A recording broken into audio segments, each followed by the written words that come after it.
Yeah.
Good evening then, ladies and gentlemen across the world. Welcome aboard to WOR. This is the Legacy Division. It is myself, Jota, back at you once again for this event here in what will be the Hungarian Grand Prix. A very quick look at what we've got coming up as regards to the standings. Of course, a great race last week with Paradox Sim Racing leading the way, and then ended up managing to climb up the standings up to second place now, 116 points, with them separated with Outplayed Racing in third. And then, of course, the Talent Factory leading the way, as they have been pretty much all the way through the season, currently on 169. Gives me a very quick opportunity to say thank you to everyone for their support as well. Of course, I was ill last week, so thank you very much for all of your kind messages, and of course a big thank you to Ewan and James as well for their input and their amazing commentary last week, and what was a very, very interesting race. I'm sure we'll definitely go through that one, but we do have James coming back with us on this one as well. Nice to have you alongside us for this one. We are going to be in for a very interesting Hungarian Grand Prix if last week's got anything to go by.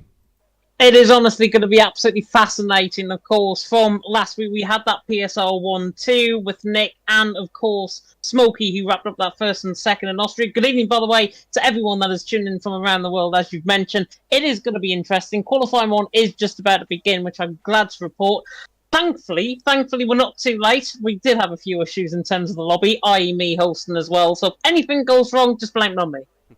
No, we'll try not to do that one on that one, but appreciate nonetheless the support from yourself last week, and you and actually on the back of a very, very interesting race that saw PSR finally get to the top of the standings. They've really not been able to get their season underway, really, but last week absolutely managed to flex their muscles and show the pace that I think they were missing all the way through the season.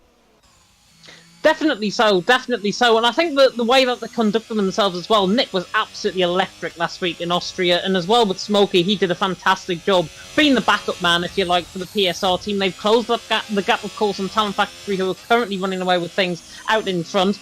And with very good lineups, I've got to say, tonight for both PSR teams. They've got Wilson actually in, replacing Smokey this week. He's alongside Nick, of course, who won last week. And, of course, we've got Talent Factory with Rudy and Max, the PSGL F1 current championship leader there for the Talent Factory team. It could come down to a real humdinger, I think, out on track between these guys. Q1 is just starting. Everyone is on an early set of intermediate compound tyres, as you would expect. But TF guys and the PSR boys, I cannot wait until to see this battle once again unfold. They've got the strongest drivers there. I can't wait, as the first laps, I think, we're about to begin. Yeah, Hungary not usually a track known for its overtaking. However, nonetheless, it is usually a place for overtaking when you put these guys around a circuit, because it's been absolutely impeccable performance from all of the drivers so far this past season. But, of course, we're wrapping up the game cycle pretty much at the end of this season, so our last opportunity and last orders for the drivers to really start flexing their muscles, and the first of that will actually be falling to PSR Nick, who has fallen a little bit out of sequence. Everyone else has decided to leave immediately on a set of intermediate tyres. We've got Nick though on a set of softs as he's now just approaching into turn 3. At the moment that McLaren looking fairly stable.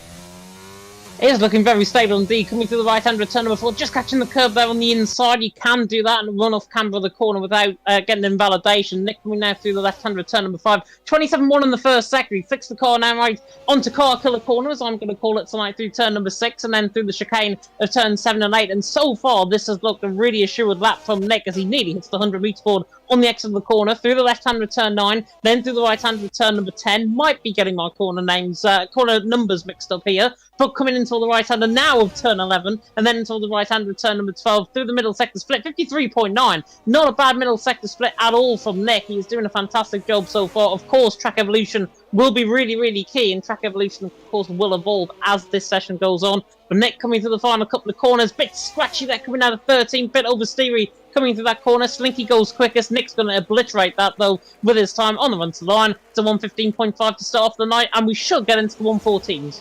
Yeah, not too bad at all with that 15.5, obviously setting a bit more of a conservative lap time on this particular occasion. Nobody out at the moment on a hot lap on the set of soft. We have a few on the moment on the intermediate. We've got the Williams boys at the back at the moment, just starting the lap. Actually, Jay H06 racing at the moment for the SLR team as he just now heads his car into the first corner. We're seeing, I think this is probably where we're going to be seeing, I think, the heightened bit of racing, to be honest with you. We're expecting the majority of the racing to be happening in this sector along the RS straights, of course. Going into that left-hander now is he through turn 3, so it's going to be all about sort of finding the close margins around a circuit like this one, because the cars aren't particularly grippy. We know that. Plenty of esports drivers, both in the generic esports world as in similarly to this sort of elite racing world, complaining the cars are not particularly grippy, and in a circuit like this one we do tend to find mistakes are quite prominent, so it is going to be about the consistency more than the racing tonight, you'd suspect, and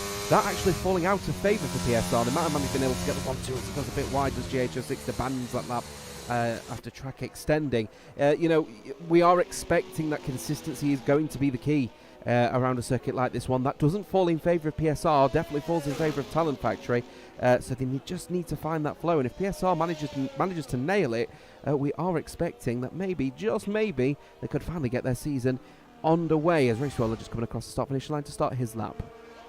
He is indeed down in towards turn number 1. Nick, by the way, is already retired from this session. Thinks he's done enough. I probably think he's done enough as well with that 1:15.5, laying down the mark, of course, for everyone. It's the likes of the teams of VSR, the likes of the teams of WOR, who could struggle towards the back end of the field, so they really need to get their laps in, especially with SLR, as Racefaller nearly has a huge moment coming out of turn number 4. 27.5 in the first sector. Not too bad. It's not too quick either. He should go for second with this lap. As you mentioned there as well, Jack had backed off his lap there in fifth, the other SLR man, of course. But Racefaller now coming through turn 6 and 7, then in towards turn 8, and hopefully, this pun is going to live down in the memory of everyone, the 53 of you that is watching. Hopefully Racefaller doesn't get rickrolled out on track. As he now just chucking that car through that right-hander then, as they want to keep it nice and tidy through 11 into 12. Goes purple apparently in the second sector. It was fairly sharp, but he is pushing a little bit harder than perhaps Nick was on this occasion. Throws the car through 13 and then into 14. The Williams is going to want to keep it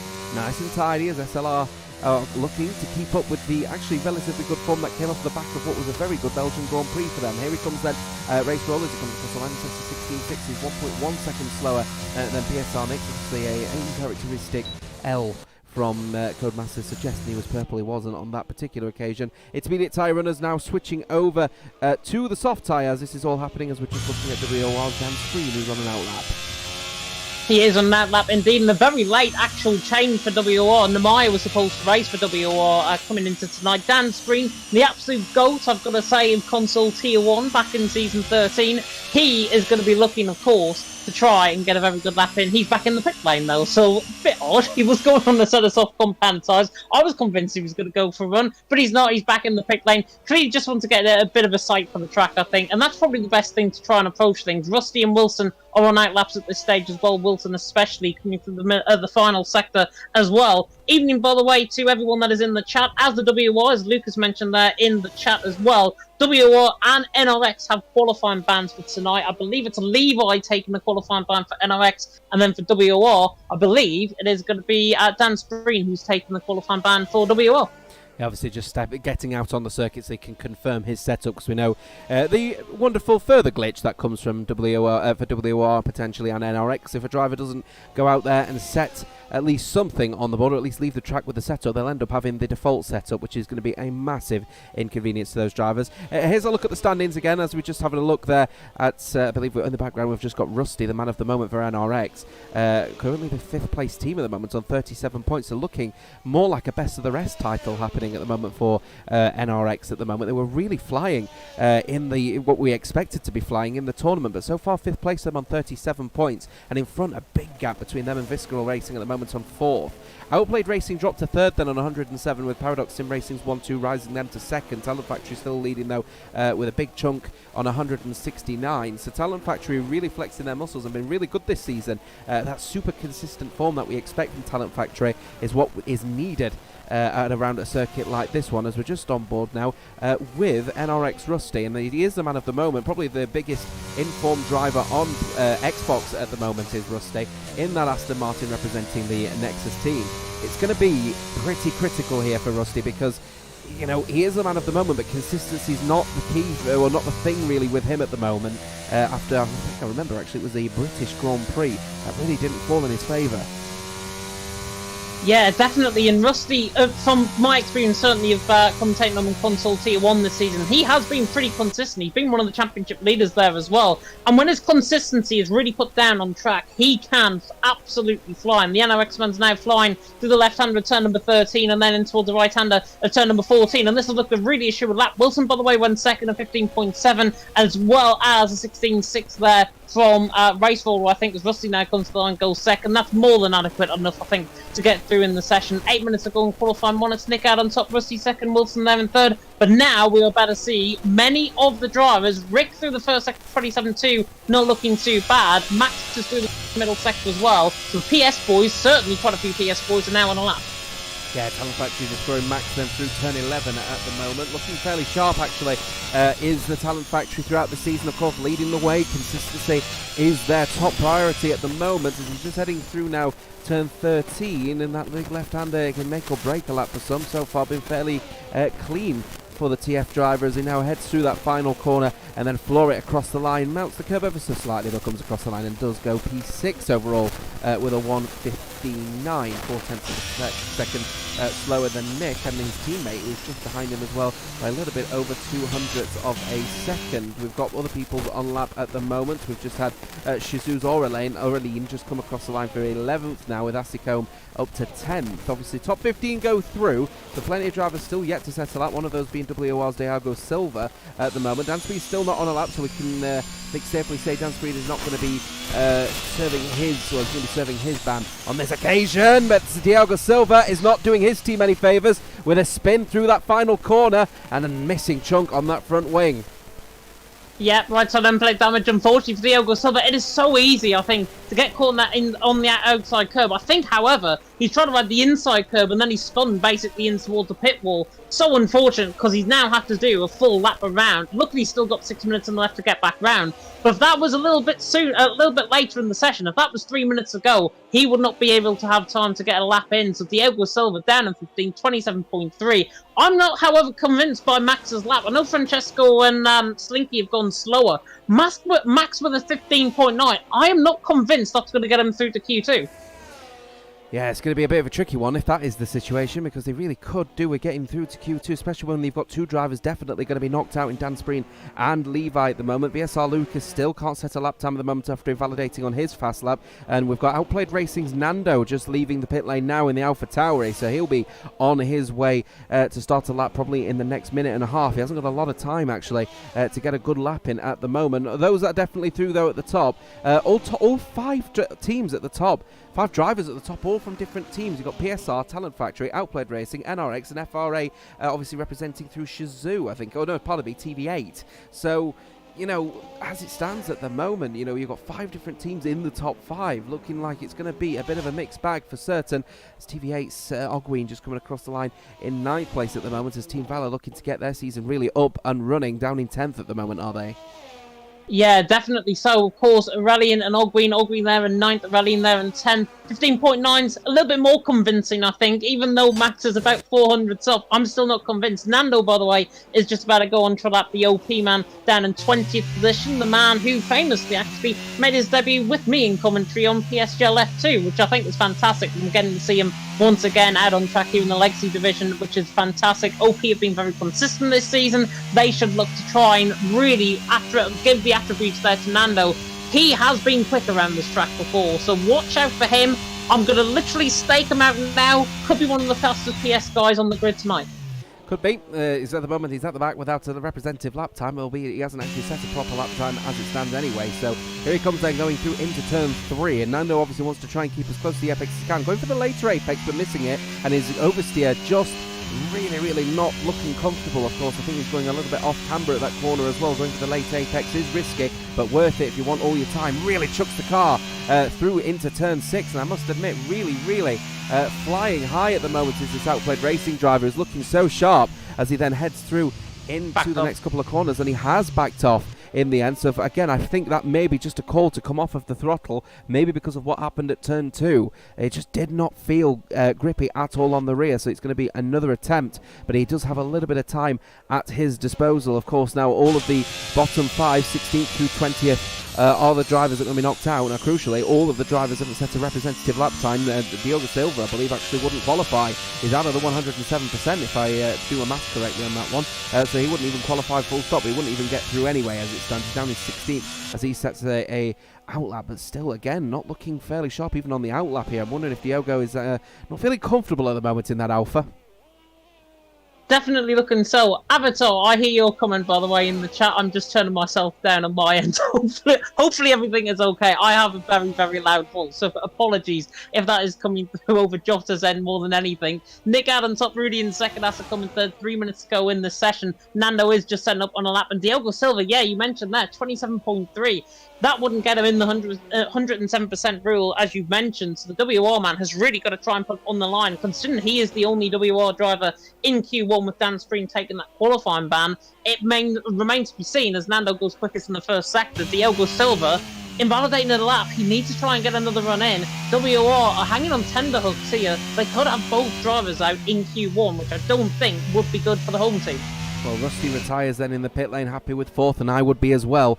Here he comes then through the final, the next selection of corners, rather, final corners in the second sector. He'll chuck the car through 11. At one point, the cars were on rails through here. Not so much now with this generation of F1 car. Of course, much faster in the second, but not fastest of anyone so far is Nando, as he then throws the car into the final couple of corners, turn 13. Then obviously you've got the long sweeping hander at 14, and you want to keep the car as close as you can to those apexes, because every millimetre off of the apex you will lose time. He's missed his apex there ever so slightly as well, so not the best lap coming in from Nando, and he only goes P9 with a 15.9 as he goes just a little bit over 3,000ths of a second faster over TV8's Ogween. So yeah, look more of a bit more of a conservative lap potentially coming in from Nando.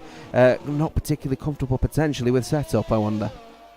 Yeah, definitely not. And I think him in ninth position, I think is going to get him through potentially into Q2. But it depends on what the JR boys are going to do. It depends on what this man here that I'm on board with, VSR Lucas, is first sector split, and it's a 27-1 in the first sector. However, he absolutely butchers the outside curb coming through turn number 5, so he is unfortunately backing off this lap. He's got 1 minute and 15 to go, more than enough time to get another lap in, but Lucas not liking things for VSR. Yeah, and I mean, to be fair, VSR drivers should be able to get out of Q1, so this is all going to be about whether, you know, Lucas could just keep the lap together and keep it consistent. Otherwise, he's going to be at serious risk of being knocked out. Of course, Dan Spreen and Levi are not qualifying. As it stands, both of the SLR drivers will also be knocked out. And as it stands, JH06 has got to fly around this circuit quickly. He hasn't got a lot of time here to get a lap in, and he's just approaching the, just entering into the second sector, actually, is JH06. And a bucket load of oversteers. He's trying to push as quickly as he can, so he's potentially at risk of not actually getting out there and having a go here. About 30 seconds left for him, so we've got Juventus Racing Slinky going across the line, and he is going to start his lap then. In fact, he's going to improve on his lap rather, with a 15.9 of his own, and equilibrating 4 drivers now all in the 15.9s here, which is only going to make or break certain people's laps, that's for sure. Diogo Silva has decided he's not going to continue on in this qualifying session. He's not going to be improving his lap anytime soon, so Francesco is going to be trying to improve his lap here, as we've got a lap coming in from one of the Williams, I believe, and it is, pardon me, it was one of the Ferraris actually, I believe, of Max, who's now gone to 6th.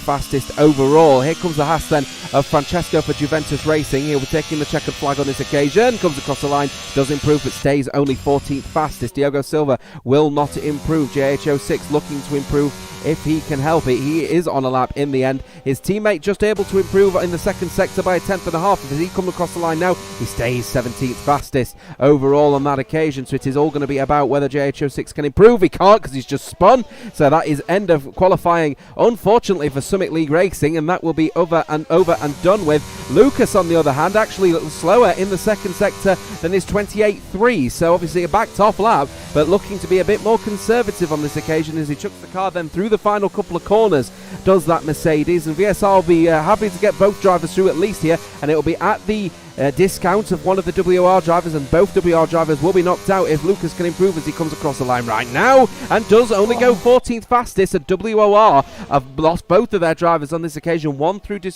not being able to qualify through a qualifying ban, and of course the other one knocked out in Q1. Both SLR drivers knocked out, and of course NRX Levi is qualifying banned as well. So Juventus have got both drivers through the skin of their teeth. VSR Lucas will be looking over his shoulder though, as we have another driver in the 15.9s.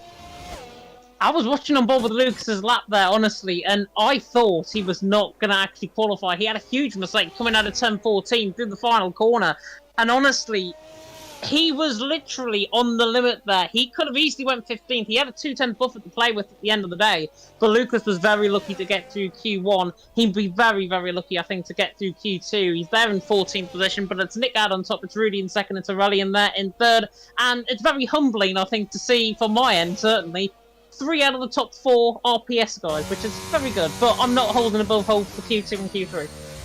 Well, there we go then. So Lucas just managing to sneak through then in the end, even after that mistake he made. He ends up managing to qualify in 14th place. Plenty of time to find though, but look at that. All the top 6 separated by less than a tenth of a second, of which the top 5, all completely different teams. Max making it to TF26 in the end. TV8 looking so sharp as well in 7th and 8th, with PSR Wilson down in 9th and a little bit down the order. Needs to find a bit of pace here.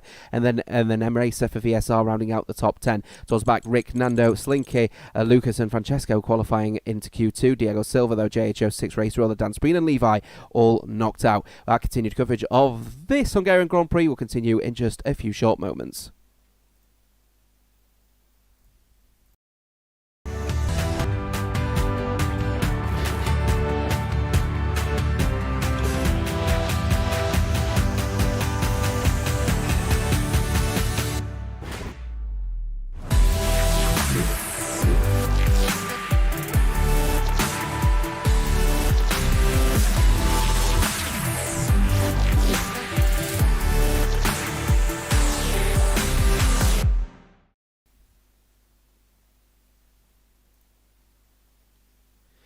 Well, then continued coverage of this Hungarian Grand Prix now continues as we now look forward to Q2 and 15 minutes of qualifying ahead of us.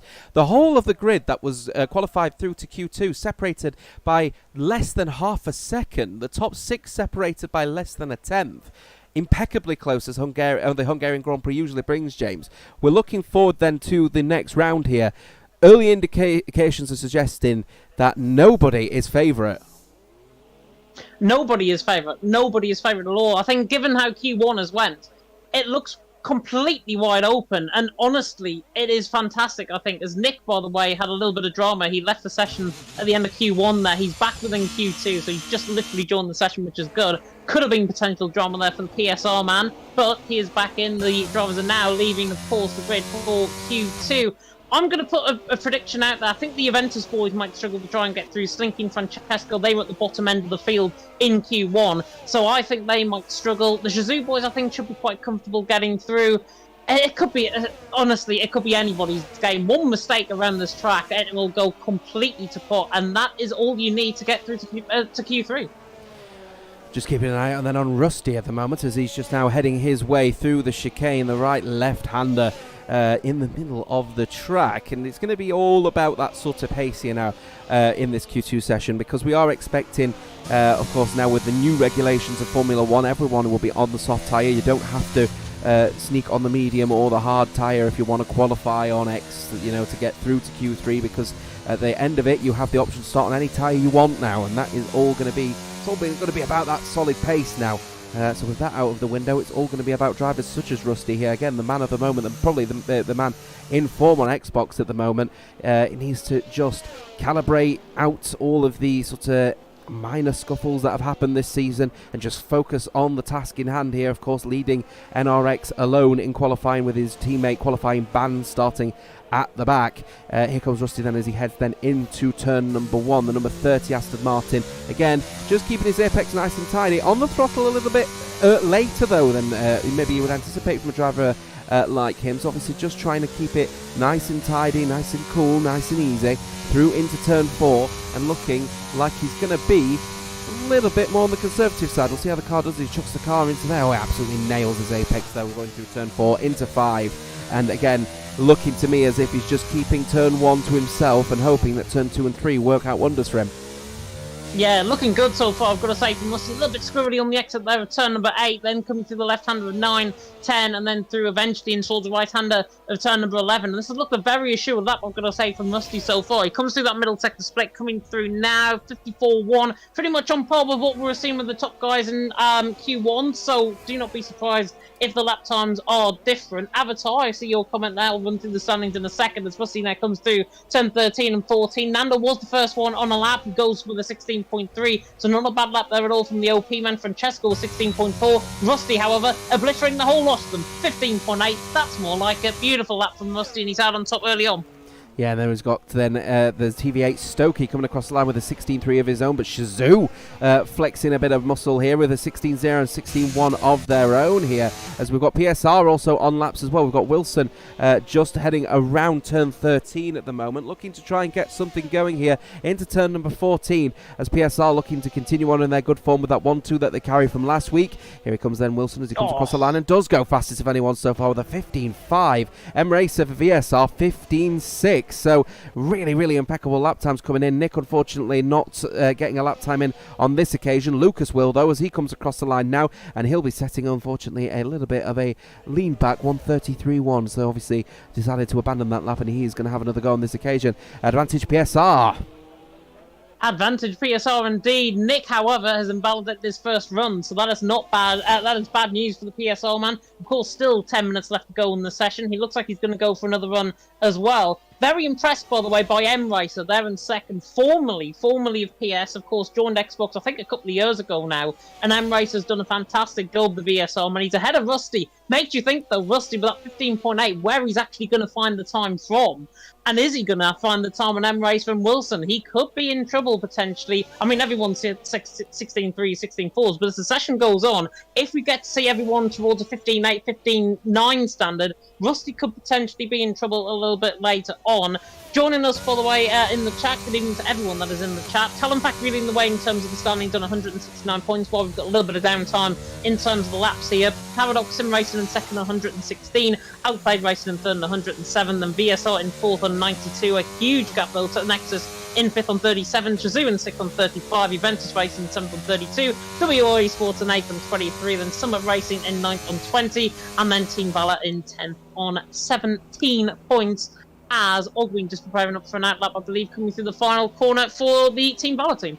Yeah, as we're just going off the board to look at the standings, we've just seen VSR Lucas come across the line, and he is now gone up to P4 with a 15.9 of his own. So another driver now entering into the 15.9 territory. Lucas himself now setting a far better lap time than maybe we'd expect from the VSR driver, as Nick comes across the line, and he goes even faster than his teammate. And then, does this sound familiar? It's a PSR 1-2 with a 15.466 of his own. He'll be incredibly happy with that one, will PSR, as they're immediately flexing their muscle, though the only issue for VSR, as they want to try and keep up with the PSR boys at the moment down in P3 and P5, is they've got Rusty splitting the pair of them, really spoiling the party for VSR and RX, deciding they want to put themselves right in the middle of them with a 15.8 of his own. I mean, I don't blame him, to be honest. Rusty is entitled, I think, too. He is a very quick driver at the end of the day with that 15.8. Ogwin, by the way, is coming through that middle sector split. 53.9 is actually up there in the middle sector. So the Team Valorman now coming to the right-hand return number 12 into the left-hand return number 13. He's got his teammate Stokey there currently in 11. So he's actually in the drop zone as it stands, along with Nando, along with Francesco as well. Asacum is going to be very interesting. He's just on a lap actually ahead of Ogwin, coming to the final corner. Ogwin gets a little bit of slipstream, actually. Bit of cheeky slipstream. Goes for line, goes second, 15.556, not a bad lap there at all. 10th of a second behind Nick, not a bad lap from the Team Valor man. And do you know what? If I was him, I'd probably retire from the session and try and be happy with qualifying into Q3, because I think that lap might just get him into Q3. Yeah, absolutely. It's a good lap actually from TV8, as they now spoil PSR's party, splitting the pair of them and going second overall and onto what would be the front row as it would stand if this was Q3. Asicombe just at the moment heading through turn 4 and turn 5, and it's going to be pretty close margins here for Asicombe. He hasn't set a lap time as it stands here, so he needs to get something on the board, and he's got a little bit of time to potentially set something just provisional, though he is out of sync with everyone else at the moment as he throws his car now through into turn 10, and then of course turn 11, that sharp right-hander, and he'll want to hit his apex. He's missed it, so he's going to go off of the track. He's kept it valid though somehow, so I don't know if that lap is going to still stand though. on this occasion, as he gets a big tank slapper as he mounts the curb and beaches it on the red and white stuff. Keep it in the grey though, as there we have Asicombe deciding he is going to abandon this lap, and he's actually coming into the pit lane. I think maybe the stream just catching he went off of the track. Perhaps he's just heard from his team, yeah, don't finish that one, and he's in the pits with nothing on the board. Yeah, and Asicombe, once he gets a good lap time in, he will be filled with absolute confidence. Rusty, by the way, for spun in the middle sector. He's actually the next one, I think, to come across the line along with Nando, who's just preparing up for a lap. But Rusty is on a run. He is 2 tenths up in that middle sector split, coming to the left-hander of turn number 13. The NOX man, of course, looking to try and put it up there with the Aston Martin team. The sole NOX man, of course, that's made it through into Q2. Comes to the line and goes quickest by 300ths of a second ahead of Nick, and it's more like console tier 1 days between these guys. Rusty from Nick from Ogween there third, and then Wilson there in fourth. There are other lap times just starting. Francesco was on lap, he's back off, and Nando's just come through the first sector and look purple. Not many drivers on a lap, I believe, apart from Aurelian, who's 4.5 tenths up, coming to the final corner. The Frenchman now on the run line, surely going to go quickest. And he doesn't in the end. He goes third, 15.471. That filled him up with a lot of confidence. Rudy also going fourth as the cloud cover begins to build over the circuit. Yeah, and that obviously may instigate some drivers to worry potentially about the weather, because of course rain is quite prominent around this part of Hungary, and if it rains, it usually pours pretty aggressively around here as well. Lucas comes across the line, then he'll be starting his lap. At the moment, 15.9 is what he's looking for. While that was all happening, Rudy's come across the line and set a 15.5 of his own. What's become the 15.9 crew is now the 15.5 crew, as we've got 5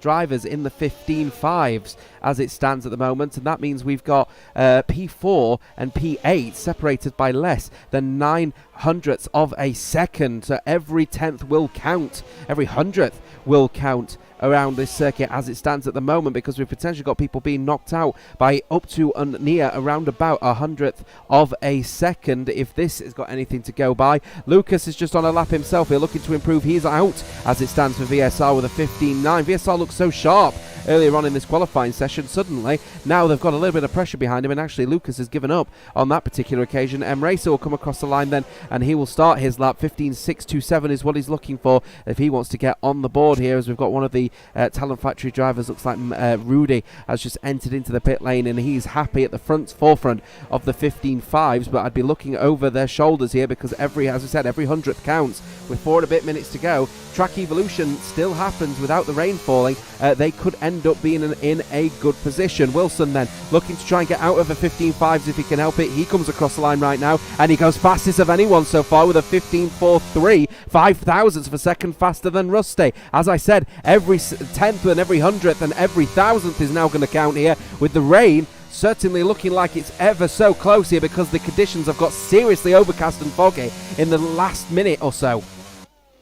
Has indeed, and that means track evolution is going to be worse now at this part of the session than, of course, the sun at the beginning of the session. So that might mean drivers who are improving, including Asicombe, who's currently on a lap, he might think that this is not going to be a fantastic lap.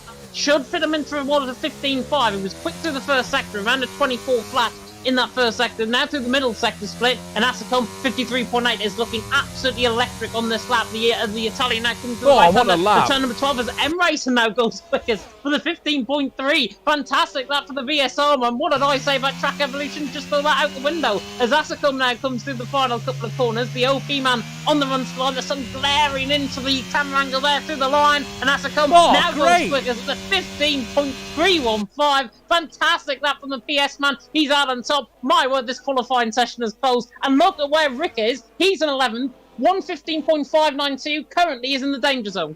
Yeah, absolutely, and that means now people in the 15.5s have seriously got to look over their shoulder, because we've now got the first 15.5 in the drop zone, and that is now going to make a real big alarm bells to both TVA and even Talent Factory at this point here. Rudy went into the pits and abandoned his last lap and thought, you know what, we're probably safe. You're not safe now, buddy. Separated by less than 9,000ths of a second, and you are at risk, my dear friend. 900th of a second, rather, on that particular occasion. Slinky has actually retired from the session. He is not coming out again now, and he will start no higher than 14th place, and that will all be based on whether Francesco can improve his lap for Juventus Racing. So you're definitely right about that one there, as we've got a spin out there in Stokey, who's made a spin in an uncharacteristic place of turn 13. He has indeed. Coming through turn 13, Nick, by the way, has just gone second, 6,000th of a second of Asicom. So not a bad lap there at all from the PSR, man. It is literally so close, this qualifying session. Thought I caught a glimpse of rain. It is, in fact, raining out on track now. On board with Rusty, coming in towards turn number 4. It is raining out on track, so therefore drivers are retiring and racer are rallying done. Slinky realises he's not going to run through. Francesco, you've got to feel sorry for him. He's just started up on a lap coming through the final sector. He's actually on the back end of his outlap. So with the rain now falling out on track, nobody is going to really improve. He realises that Francesco into the pit lane. Juventus Racing are going to be out, certainly. Nando, Lucas, Rick in the drop zone, and they look pretty much unlikely, I think, to get through in Q2 with the rain now falling.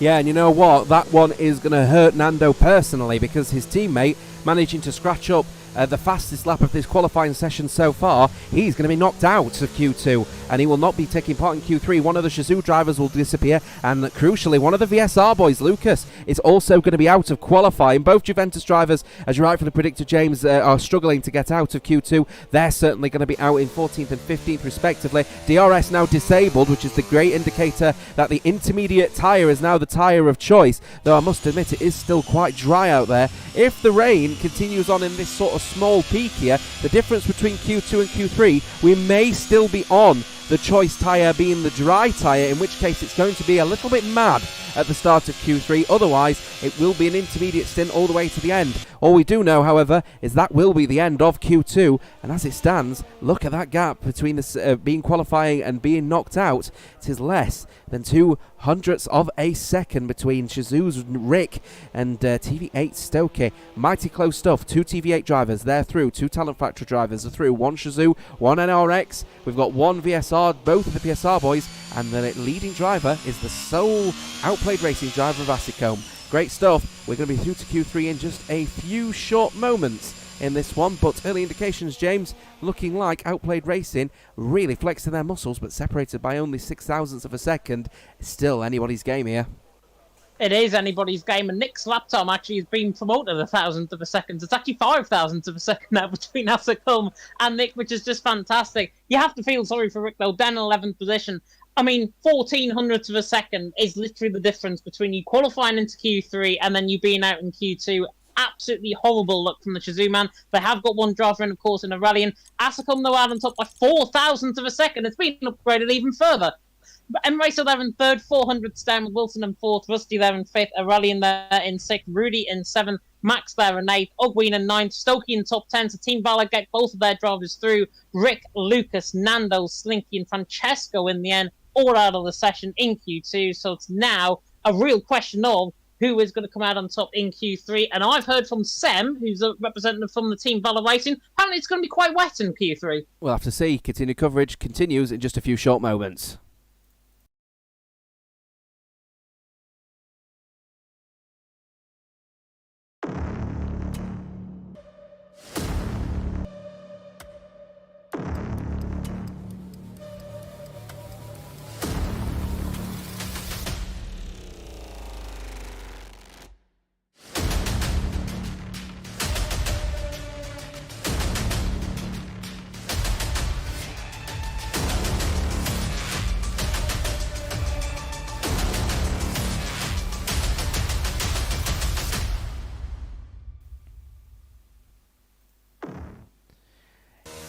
And we're back then for this Q3 session. It is full intermediate conditions, so no opportunity for people to get out there on the softs. We have to start on the inters here. It is pouring with rain, to say the least, here as the spray starting to be picked up now by that green wall tyre. Maybe an opportunity for drivers to get out there quickly, because we may end up going on to wets with the usual conditions that you might expect around Hungary. Oh, and there's Rudy going for a big tank slapper going through turn 4. As if these guys have prioritised the race, of course, that's to be expected. They will have a dry setup on a high downforce circuit like this one. One slight mistake and you're in a wall. Yeah, definitely. So this is really going to test the driver's limits here on the intermediate compounder tyre. The intermediates, by the way, can dispose of water at 25 to 30 litres of water a second on the track. As to a full wet compounder tyre, we're going to be seeing a full wet compounder tyre later on. That is 70 to 75 litres worth of water being disposed of every second per lap on this track. And that really means that these drivers are going to have their work cut out. The TF boys, first men out on track, Rudy and Max, looking to try and set up They currently lead the championship standings, of course, on 169 points. They've got a 53-point advantage. Rudy and Max really need to capitalise on this to get a very good qualifying session in. PSR Nick struggling with his internet once again, struggles and disconnects, but as he actually went for a spin earlier on, and he now returns back into the pit lane as Rusty's picked up a little bit of rubber on the outside of the circuit, so his car may struggle to just burn that one off, especially on the intermediate tyres. He comes across the line and he'll be starting his lap. Of course, though, of those of leading, it'll be the Talent Factory drivers to start off here as we follow Rudy. He had a big tank slapper on the outlap here. Is this corner here? We'll see how the Ferrari handles through here, and again that tank slapper just going off camber. There is a little dry line though on the circuit, which is obviously going to allow the drivers at least some kind of line to follow if they want the best grip, as he now heads through into turn number 5 and wants to try and keep the car steady again. Rear stepping out ever so slightly, heading through 6 and 7, and once again wants to try and keep the gears high, and he is short shifting into 5th gear, puts it back down to 4th. So again, you're seeing expectations of the drivers are to keep it nice and steady. Rudy is doing that, especially through the high downforce corners, chucks the car into that right-hander, understeer central through there, has to lift off aggressively. His teammate just behind though, looking to try and set a purple. He does go purple, his teammate, so Max going a little bit faster than his teammate in front at the moment, through into turn number 13 and then into 14. Of course, that again, right-hander keeps it nice and tidy, nice and close to the apex as much as you can. Misses the apex ever so slightly, so he might understeer just a little bit, but Rudy will come across the line now and he'll set his initial 25.6. Max comes across the line as he does beat him by just a little bit over 0.4 of a second. So again, Max showing the pace. Wilson setting a lap time equivalent that of Rudy, but M Racer coming across the line for VSR with a cracking lap time of his own. Rusty only setting a 26.1 here as Asicombe comes across the line and sets a 26.52 of his own here, and going so quick in that particular corner here, as we've got Aureline coming across the line. 3rd place for Team Shazoo as well. Shazoo looking very sharp out there through there, but as it stands at the moment, Outplayed Racing outplaying everyone with that Asicombe lap time of a 25.2 on the intermediates. His teammate, on the other hand, obviously out in Q2. FRA Stokey for TV8 coming across the line slowest of anyone so far with a 26.2. His teammate set an invalidated lap time. Yeah, that's a shame, obviously, from Ogween's perspective. He's just starting up, I think, on another run through the first sector, and he's actually backed off through the first sector by the looks. Asicombe, though, out on top, Max in 2nd, Aurelian there in 3rd. We are working, by the way, to get Nick back into the session. I can promise you that. He can join off somebody's profile on Xbox, and apparently as well, because drivers are on a lap, they can't obviously invite because they're on laps, and that'll just take that lapse of concentration completely. It's Asicombe, though, Max and Aurelian there in the top 3. It doesn't help because I can't invite him into the session either. But the PSL man, hopefully he'll come back, and hopefully he'll be able to join the session with 7 minutes to go in this qualifying session. Ogween backing off through that middle sector, 108.5. Oh, in terms of lap times, by the way, compared to drive, but already 10 seconds off what we're seeing in Q2. Yeah, good observation, and that's just a testament to the rain when it falls here. It does usually, well, I mean, it always brings down the grip, doesn't it, when it rains, but especially around Hungary, a high downforce circuit. Unfortunately, typically brings some real issues when the rain does fall. Nick now back in the session as Ogween comes across the line with an irrespective 133.773 within the 107%, but it's definitely not the respective lap time that you would expect, as his teammate comes across the line and beats Wilson by 0.005 of a second, but only goes 7th. So far, the team that was showing probably the most consistency in qualifying session towards the back, with one driver disconnecting, the other driver only setting a 25.6. So far, it's all about Talent Factory, as we expect from them with their consistent form, 2 and 4 respectively. NRX Rusty, as we usually see from him, 100th faster, than Rudy. And it is all about Asicombe at the moment with that 25.2. It is indeed. Max is on a second run as well, coming through this middle sector split. He was 2 tenths up through the first sector, sliding his way out of the middle sector. He's 3.5 tenths up, so Max is looking huge in that middle sector. Rusty as well through that middle sector, just invalidated, so unfortunately for him, I think he's even going quicker than Max. Yeah, I'm just on board with Max at the moment. He is really pushing out there at the moment. He was just near 4/10, as he said, in the second sector. Surely the third sector split is going to be absolutely detrimented through turn 12 now as he comes across the line, and he keeps at least a couple of tenths though as he now goes to the fastest of anyone so far. He should have been in the 24s to say the least, but that corner at turn 12 and that sort of counter-steering a bucket load of oversteer means that he ended up having to settle with a 25-0, but goes fastest of anyone so far. Max really pushing here as Asicombe comes across the line himself, looking to improve as he does go even faster, 24-7 with Stokey for TV8, 24-9. The laps are coming in and they're getting faster. The rain is starting to get a little bit hesitant, I must say, but as it stands so far, the track evolution now beginning to formulate once again, and I feel it's all going to be down to the wire, you know. Yeah, definitely so. Asa come out on top. 0.2 of a second clear with Stokey. Max there in third. Ogwing's just done up on the next run, so he's the next one to come on to a lap. He's 5/10 down in the first sector, which is not great at all from Ogwing's perspective. The team Valaman, I think he's actually just came off a lap if I'm not mistaken, and races through the final sector. He'll be next up on a run. But multiple drivers getting multiple runs on the lap boards, which is fantastic because they need to get that track evolution in. You mentioned there as well, the rain is beginning to ease off slightly. We could maybe see a dry patch towards the end of the session, but judging by the cloud cover and judging by the haze that's actually coming across the track, I think the rain is probably going to get a little bit heavier rather than a little bit lighter. And with how many minutes we've got, I think we've got 4 minutes left to go in the session. I don't think we're going to get dry running out on track. We're definitely not going to get dry running on track. That's definitely for certain, as we've got Aurelian coming across the line then to start his lap for Team Shazoo, 25.367. He just said, it's a cracking lap time. Feel confident with that one, and he's somehow on the third row with that lap time. Reason why? Because TV8 and Outplayed Racing flying high at the moment in the 24s. TF Max at one point should have been in the 24s, but obviously had that tank slapper going out of turn 12. So plenty of drivers all on outlaps at the moment as we go on board with Aurelian actually for Shazoo as he's now going through into turn 5. I want to chuck the car into left-hander. He's 55 thousandths down in the first sector, so not too promising in there, but it's all about that second sector, of course. If the grip levels are returning, which for Aurelian apparently not doing so, as he gets a big bout of oversteer, well caught, as he then just clips the curb ever so slightly, but unfortunately missing his apex, and I have a feeling he has invalidated, or he's chosen actually to invalidate that lap and not progress on. Rudy then will start his lap 25.314 with a 25.304 for Rusty, as he now starts his lap for Team NRX. Lap times are going to be coming in thick and fast, James. Early indications suggest Asicombe has got the immediate advantage, but track evolution is working in the favour of everyone here.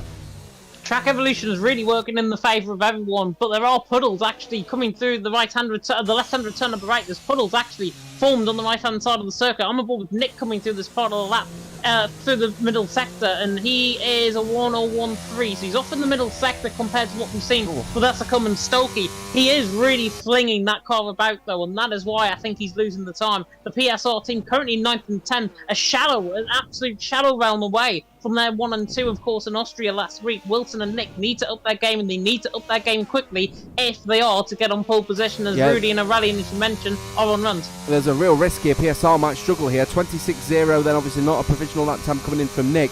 I have a sneaking suspicion that the track evolution has now degraded quite rapidly here, because I'm just taking a look. You mentioned about the puddles.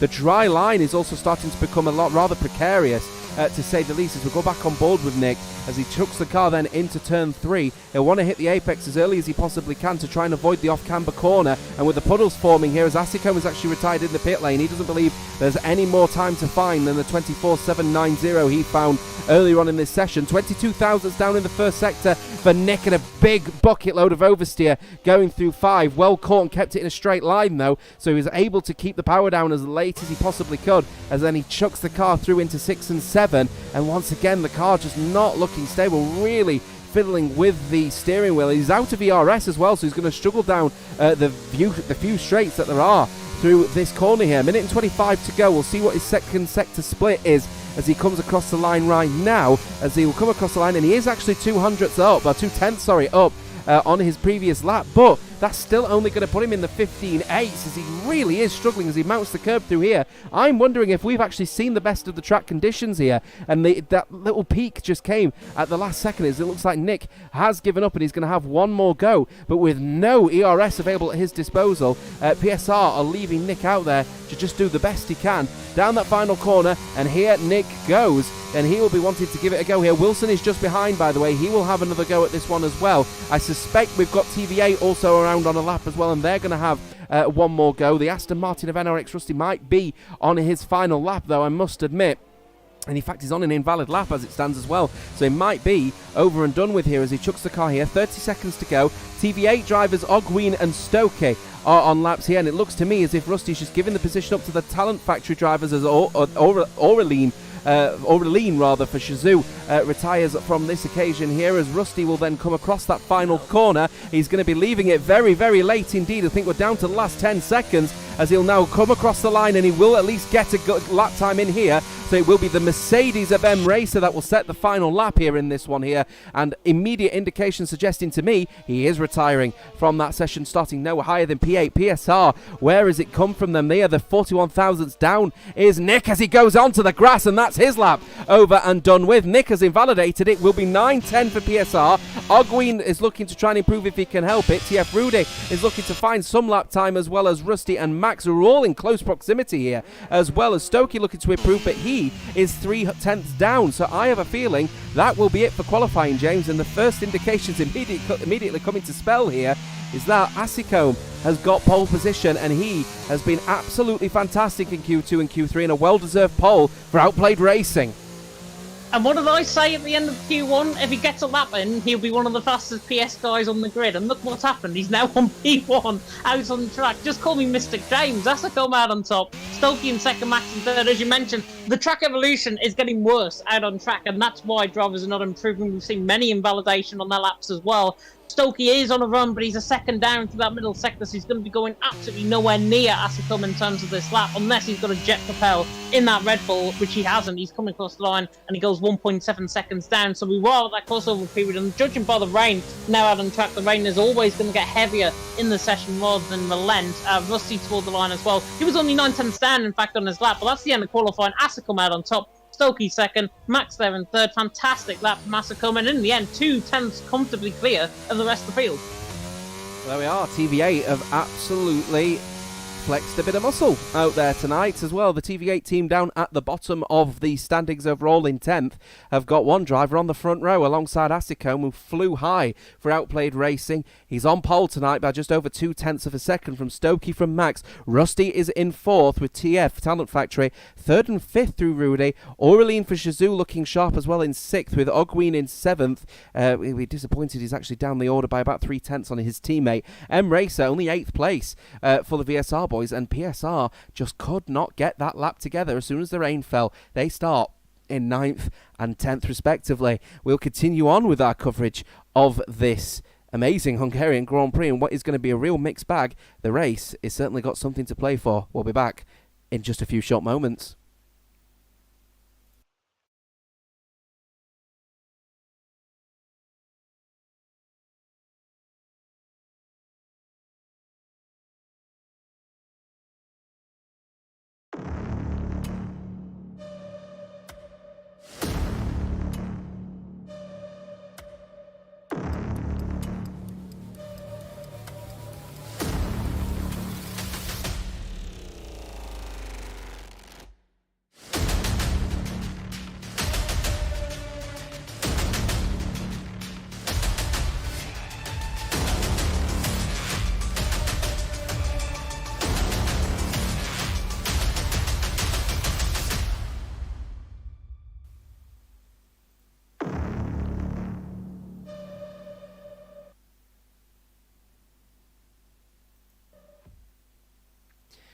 Well then, there is your standings as it is so far then. So of course this is not incorporating any points that are given in qualifying, but Talent Factory leading the way on 169 points. It's Paradox Sim Racing on 116, Outplayed Racing on 107, and then Visceral on 92. Nexus on 37, Shazoo 35, Juventus 32, WOR on 23 with Summit League Racing Team in 20, and then Team Valor at the back on 17.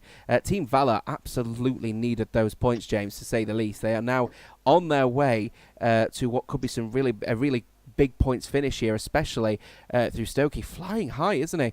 In second place then on the front row tonight. Opportunity knocks for Valor. Their priority is going to be points over the win, though I think if the win is up for grabs, they're going to search for it. Yeah, definitely so. Definitely so. I think Stokey did a phenomenal job, I've got to say, in that qualifying session in there in P2. Slinky, by the way, has managed to rejoin the session. There was a little bit of a who's who, a lobby restart potentially that was mentioned there in the chat. We are all fine. Slinky has rejoined the session. I think he literally got kicked out of the game, and then he's back in. So it's all fine. Avoiding over, but yeah, back to Stokey. He did a phenomenal job. Team Valor, as you mentioned, down at the bottom end of the field in the standings. 17 points is currently what they've got at the moment. Summit Racing are 3 points ahead. WO are 3 points ahead of them. So that's really, really to play for, I think, in terms of that battle. Talent Factory, Paradox, Sim Racing, and OP, of course, are the top three in terms of the standings. Whether or not we get to see that is going to be fantastic, and hopefully we're going to see some really good racing out on track, and we should be probably a couple of minutes away from beginning.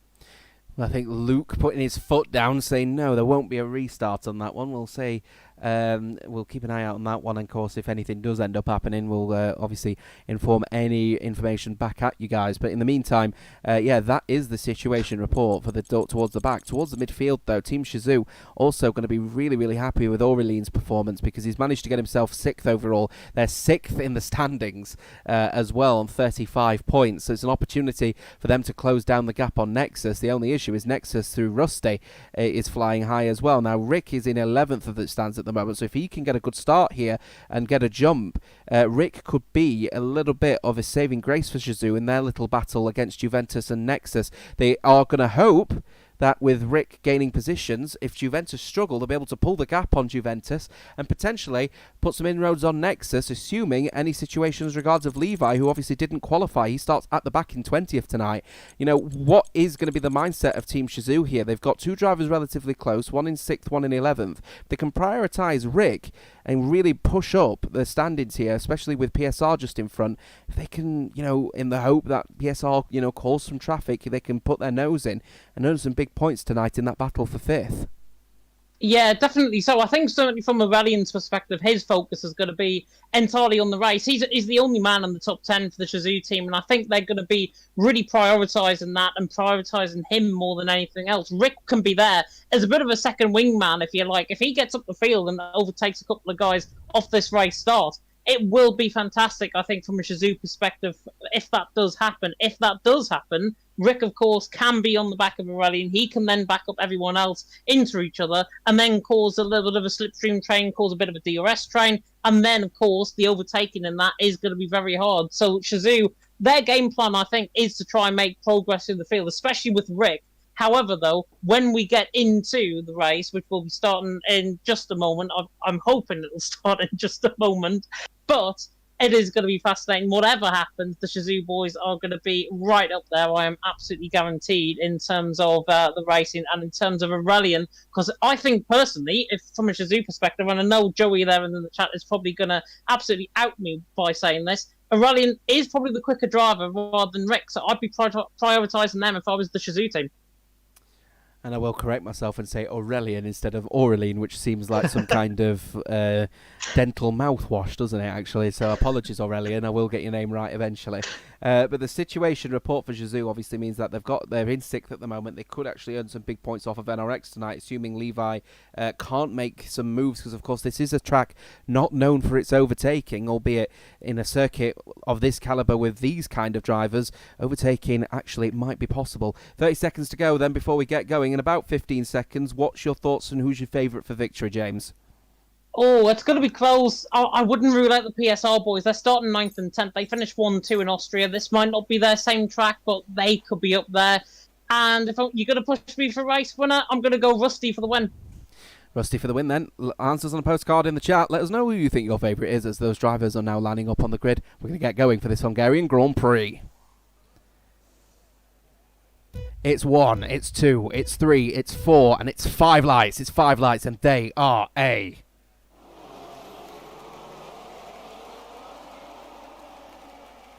Go the drivers, here they are down that inside line. FRA Stokey looking to get the jump here. Looks like we've got a little bit of an issue. One of the Juventus drivers of Slinky down at the back, but here comes then an attack from Stokey, who's going to make the move straight away for TV8, but on this occasion Asicombe able to hold on, and around the outside TF Max will go as Talent Factory looking to get an immediate jump, and straight up around the outside of turn 1, and Talent Factory happy that we've now got their driver in second place. As it stands, 2 PlayStation drivers now in the top 2. Rusty also up to 4th as well, looking to try and balance out an attack here from TVA. Racer up to 5th, and Aurelian, I don't know, we'll get there in the end. P6 as he remains there at the moment. Ogween and PSR getting into a little bit of a battle as well as they go side by side through that particular corner. Got to keep it nice and tidy through 6, and then in the end here, actually Ogween harvests himself a position and loses out. He tries to balance the books, but unfortunately going to cut the corner, and he has to relegate himself down to 11th, sorry.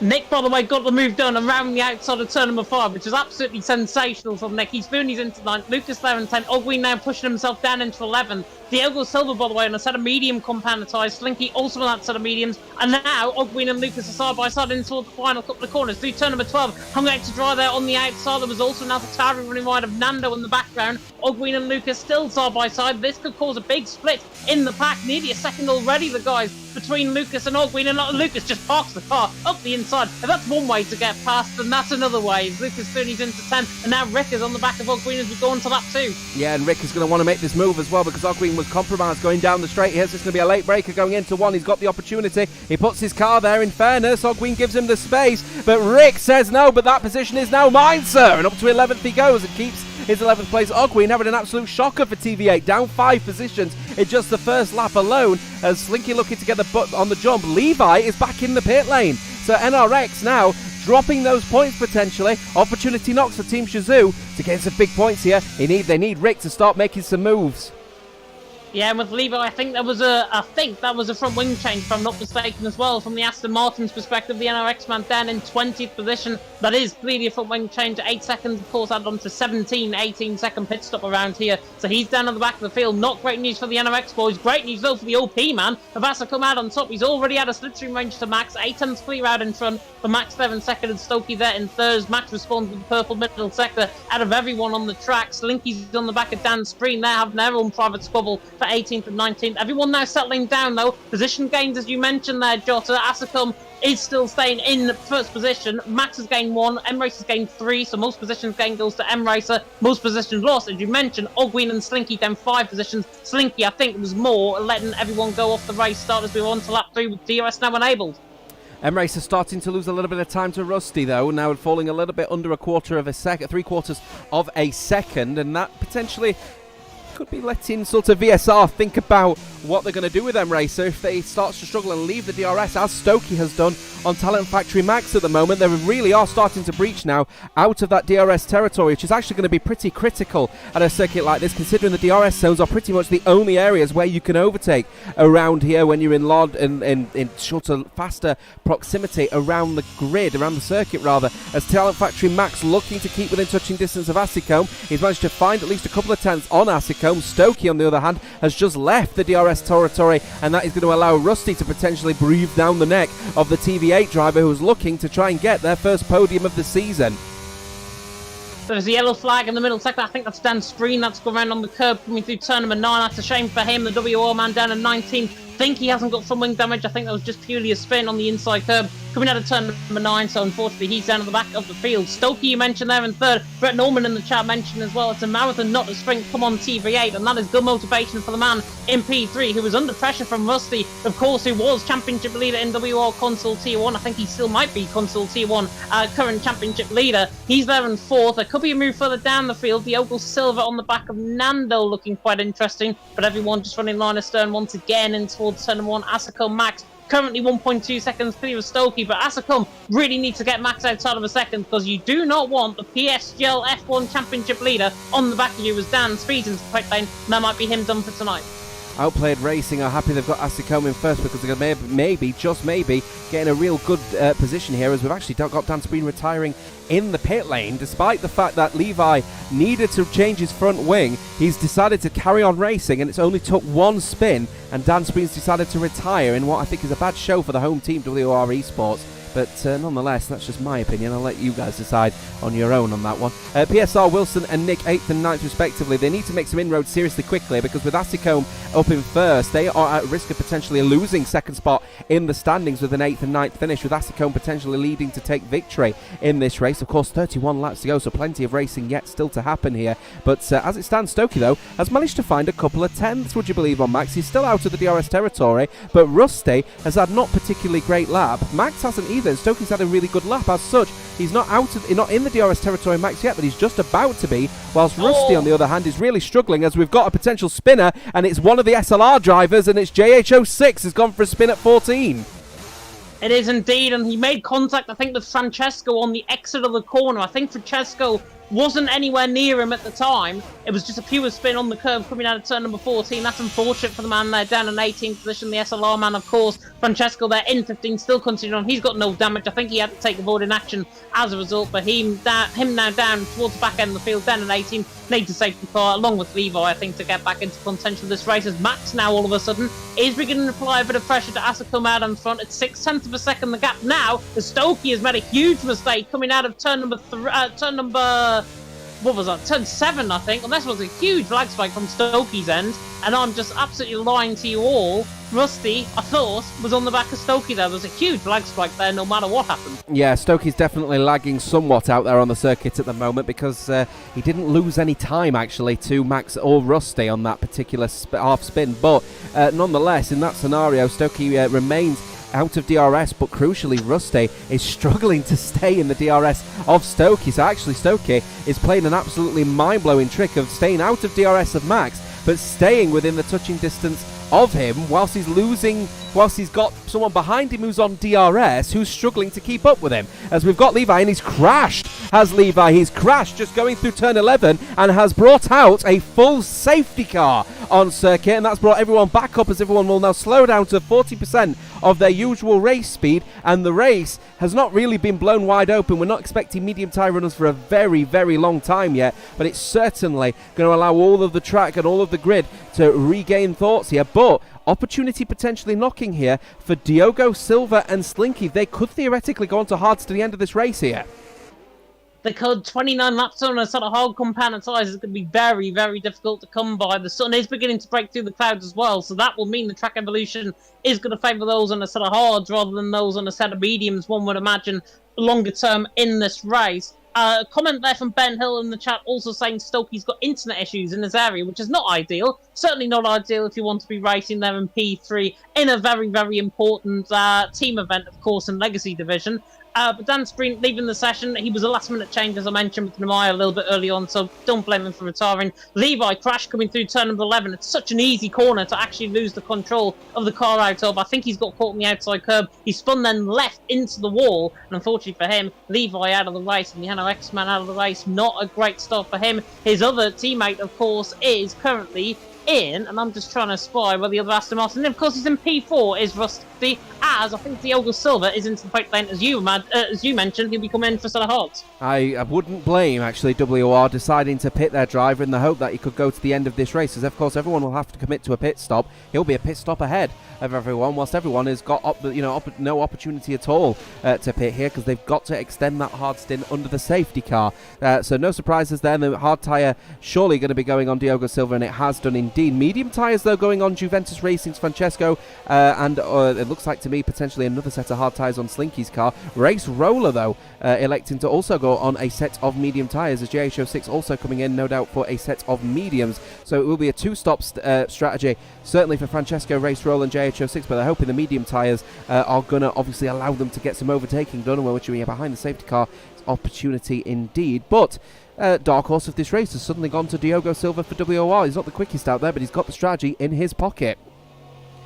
Yeah, the difficulty though with him, and certainly with the guys that just came into the pit lane, they're going to be basically three quarters of the way down the field of the racing that is still going on. Diogo Silva, Francesco, they are theoretically going to be on the fresher tyres, but it is so hard in the first place to overtake around this track with this big DRS train that is inevitably going to form. Diogo Silva has to really be on the ball, I think. He needs to basically push but not push Nando and Ogwin out the way, but try and just get some forceful moves going. Maybe go for an inside line in towards turn number 1.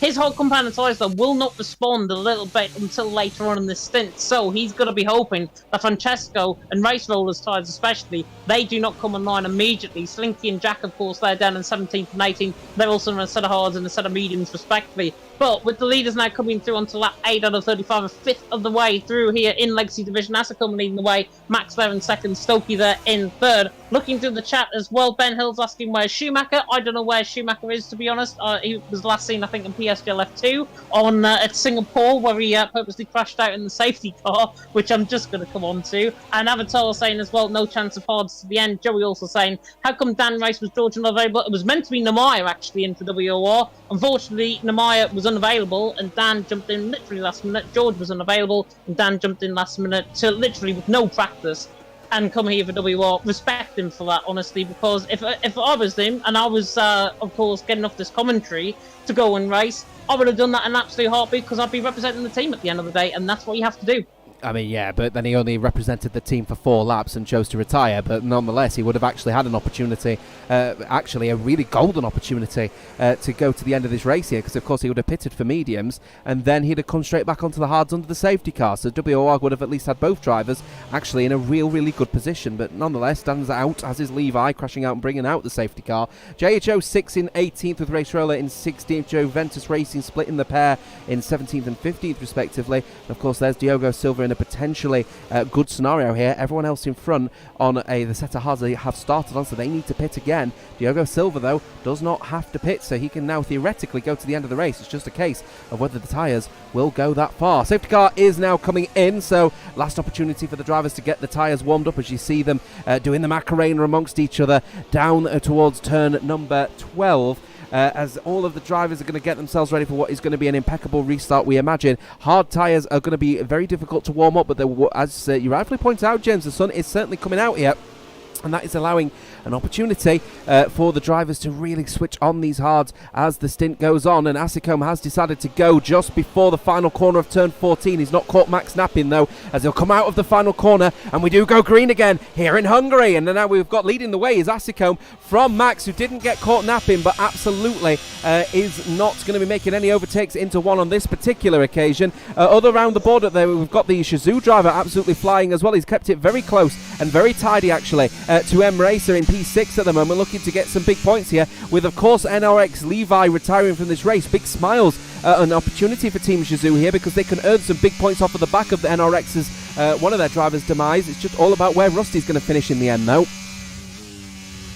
Yeah, definitely. So, well, Rallian was right on the back of M Racer down and towards turn 1. I was almost convinced he was going to go for the move in towards turn 1. Wilson then, as a result, Rudy had to dive across onto the inside line to try and defend off Wilson. Wilson nearly got the move done around the outside of turn number 1 as well. He's there in 8th position and he's fighting very well, but Asicom already trying to assert his dominance out in front for Max there in 2nd. Stokey there in 3rd. Stokey's plan, I think, was to run about 10 car lengths off the back and then try and get a slingshot basically on the back of Max in towards turn 1. It worked, but he's there under pressure once again, and he hasn't got pace compared to the front 2 ahead. He's got Rusty in behind 4 tenths away. Rick and Lucas were nearly side by side as Francesco's gone past on Diogo Silva. They're side by side, actually coming out the background of the shot, and he's got the job done through, and he's in 2:14 to Francesco, already making light work on the WOR, man. Asicom already making light work on the DRS range, 6 tenths per second over Max.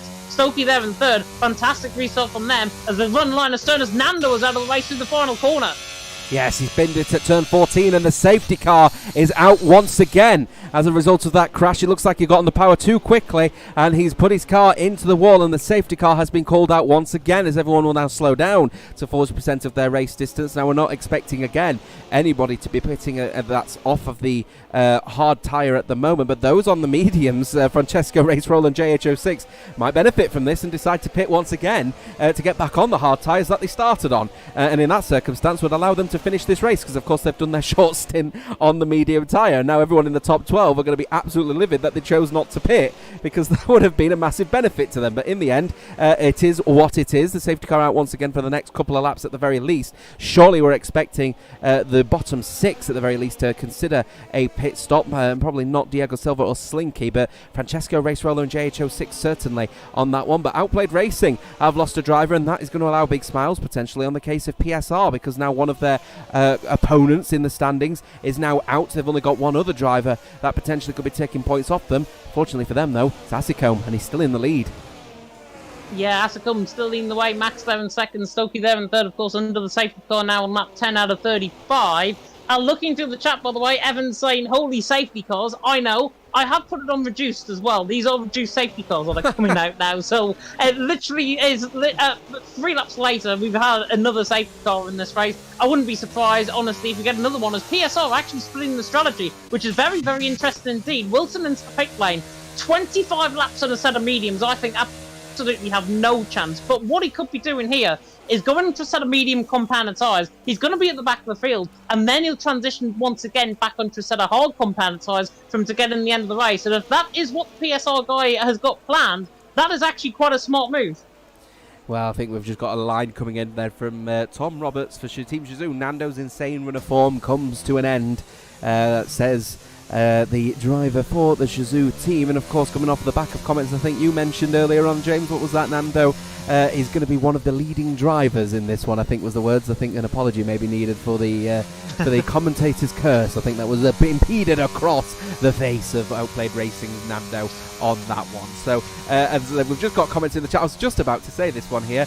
Oliver Crisp is now cooking with this particular strategy. He's absolutely right. What is PSR planning here? Because they absolutely can't go to the end on those medium tyres, but it might just be the case that you're absolutely right. Split the strategy. Why don't Wilson go back on to the same sort of hard tyre to the end of this race? It is possible. I'm assuming the safety car won't be coming in at the end of this lap. It's at least 2 laps behind the safety car, so it's an opportunity for the drivers last minute if they want to make a final pit stop. Wilson certainly will be thinking about it, because of course he can't go to the end. Or is he going to plan to race on these medium tyres, I wonder, as we go off board? We'll keep an eye out on that PSR driver, to say the least here, as Crispy Ted Strat, what are they doing? Is obviously playing the mind games in there at the moment, James. Yeah, plenty of mind games, I think, going on in the chat. Smokey did 22 laps on his set of mediums in Tier 1. That could potentially be, as there is another pit stop, and that is Nick into the pit. Interesting. From the PSR boys. This is going to be under a set of mediums then. Wilson is not coming back in the pit lane. He's going to stay out on the track. This is for a set of medium compounded tyres. They've put themselves, though, this could work either one or two ways. This could be the most ingenious strategy you may ever see around here at Hungary.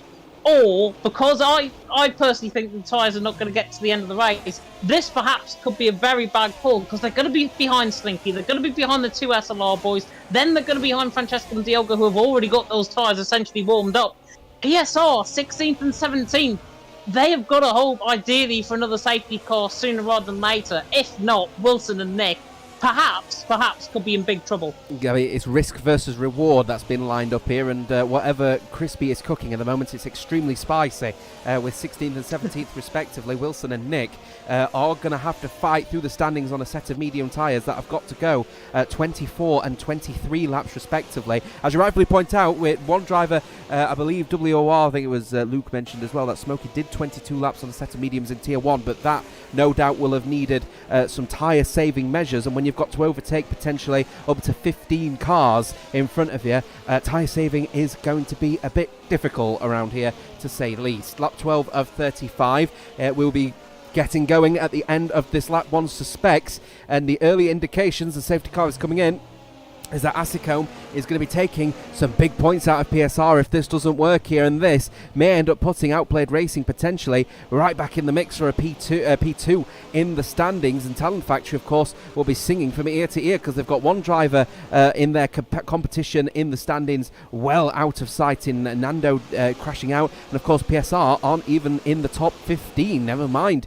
in the points position here. Here comes out Asicombe then, as he goes in the same place as he did last time. It worked the first time, time, it'll work the second time, he says, and it's absolutely working a treat. Didn't caught Max napping, but he's keeping his distance. We go green again here in Hungary, and then Max is trying to lead the way here, and actually weaving his tyres ever so slightly, just trying to find a little bit of more temperature in the front. So we've got a little bit of a dive coming in from Rusty, and then some nudging it there. Stokey off of the circuit, so Rusty back into P3, up into P3 now, but Stokey nudged off of the track. May want to put that one to the stewards.